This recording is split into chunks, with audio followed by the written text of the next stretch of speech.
কোনো মহিলার দুনিয়ায় দুইটি বিয়ে হলে জান্নাতে কোন স্বামীর সাথে থাকবে? চমৎকার একটি প্রশ্ন। দুই রকম বর্ণনা পাওয়া যায়, বিশেষ করে একটা বর্ণনা অনেকেই জানে না। দেখেন, নবীজির স্ত্রী উম্মে সালামা রাদিয়াল্লাহু তাআলা আনহা তিনিও একবার এই প্রশ্নটা করেছিল। আল্লাহর হাবিব সাল্লাল্লাহু আলাইহি ওয়াসাল্লামকে প্রশ্ন করে, ইয়া রাসূলুল্লাহ, দুনিয়ায় যে সমস্ত নারীদের একাধিক বিয়ে হয়েছে, জান্নাতের মধ্যে কোন স্বামীকে সে পাবে? আল্লাহর হাবিব সাল্লাল্লাহু আলাইহি ওয়াসাল্লাম এক বর্ণনায় বলেছেন যে যেই স্বামী দুনিয়ায় স্ত্রীর সাথে সবচেয়ে উত্তম আচরণ করেছে, জান্নাতে ওই স্বামীকে সে পাবে। জান্নাতে ওই স্বামীকে পাবে যেই স্বামী অনেক উত্তম আচরণ করেছে স্ত্রীর সাথে। সুবহানাল্লাহি বিহামদি। চিন্তা করেছেন স্ত্রীর সাথে উত্তম আচরণের গুরুত্ব কতটুকু?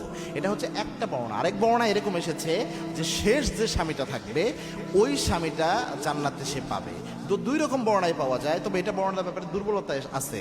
এই জন্য আল্লাহ আপনার যেটা পছন্দ হবে, আপনার যেটা ভালো লাগবে, জান্নাত তো নিয়ামতের জায়গা, তো আপনার মনের ইচ্ছাকে আল্লাহ প্রাধান্য দিবে। তো সেক্ষেত্রে আপনার মনের ইচ্ছা অনুযায়ী ইনশাআল্লাহ আপনি আপনার স্বামী বেছে নিতে পারবেন, কোনো সমস্যা হবে না ইনশাআল্লাহ।